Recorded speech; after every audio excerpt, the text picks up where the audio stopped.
In this presentation we are going to look at transportation, and in particular what we're going to do is look at the least cost initial allocation method. So what we have here is a transportation tableau. We have some values here, 6, 7, 8 and so on. Those are the costs of shipping from S1 to D1, S1 to D2 and so on. The row totals and column totals, that is the amount that each customer will accept and how much each supplier can supply. So let's look at that in a bit more detail here. Supplier S1 can supply 100 units. So looking at this one here, that's how we would read that. We disregard all the internal cells. We're just looking at the row totals here. And for example, customer D1 will accept 150 units. So for example, S3 can supply 300, but the most it would be able to ship out to any one customer would be 275 to D3. So that is how you would read the row totals and column totals. Let's look at the internal cells there. Those are the transportation costs per unit.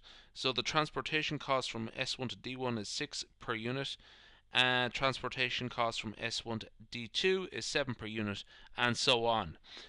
So what we're going to do now is look at the least cost initial allocation. So I have the tableau sort of in a more easier to read form here. What we're going to do is least cost initial allocation is to start with the cell that has the lowest transportation costs, allocate as much as we can to that cell, and then move on to the cell with the next lowest transportation cost. So in the first instance here, we had the cell with the lowest transportation cost here is this one here, 4. Now S2 can supply 200, but D1 will only accept 150. So that's what we're going to do. We're going to give it 150 there from S2 to D1. D1 is full now. It's not taking any more, so I'm going to cross those two off. And what we're going to do now is move on to the next lowest cell, and in that case it is this one here.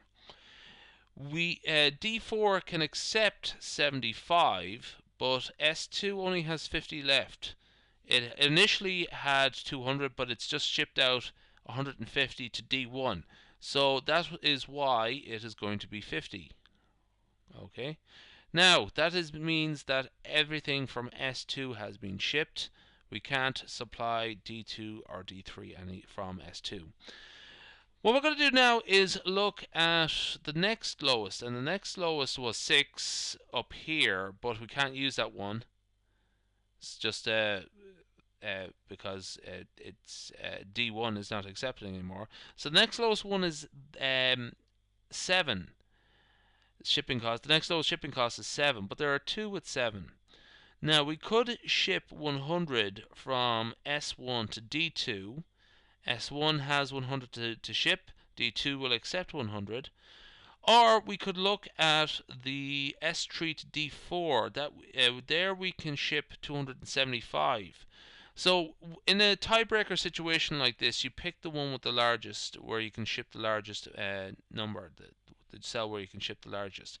In this case, it is 275. So we're going to pick S3 to D3. D3 is full now. Okay.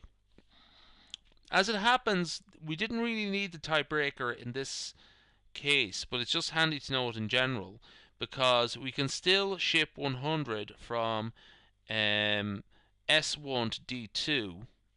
S1 still has 100, D2 will still accept 100, and we can ship it at 7 per unit. So D2 is now full here. So lastly, it remains to put in 25 in the last cell. We still have to have the supply and demand balanced. So customer D4 still requires 25. S3 is the only supplier that has any stock. It has 25, so it must go there. So that is our least cost initial allocation. So what we're going to do is tot up the least cost initial allocation, the total cost related to that. So there we have it there. I have it a bit neater there. So the total cost is we multiply the amount allocated to each cell by the transportation cost per unit for that cell, and then we add them all up. So it's 150 times 4 100 times 7, 275 times 7, 50 times 5, and 25 times 8. Working that out, we get a total cost of 3,675.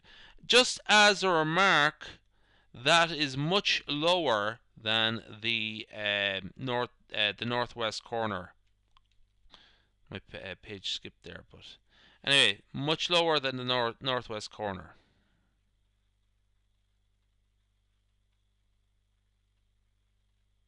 Oops, northwest corner. That's so it's much better algorithm than the northwest corner at the least cost initial allocation. But is it the best? We'll find out soon enough.